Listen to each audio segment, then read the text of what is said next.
बिस्मिल्लाहिर्रहमानिर्रहीम। अस्सलाम वालेकुम। तो कैसे हैं आप सब? मैं हूँ हाई फाई किचन की ऑनर अस्मा। तो ये मेरी फ़र्स्ट वीडियो है आपके चैनल पे।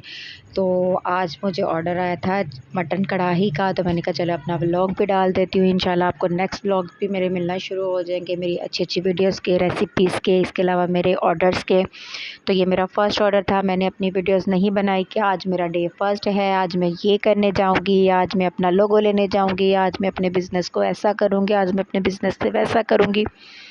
तो मुझे ये शोशा करने की ज़रूरत नहीं है, तो मैंने अपनी डायरेक्ट ही वीडियो स्टार्ट की है। आज मेरा फ़र्स्ट ऑर्डर माशाल्लाह माशाल्लाह से जा रहा है। तो अगर आप भी घर का खाना ऑर्डर करना चाहते हैं लाहौर से, मैं गुलशन रावी में रहती हूँ, तो आप भी ऑर्डर कर सकते हैं, मेरे दिए गए नंबर्स पर रब्ता कर सकते हैं।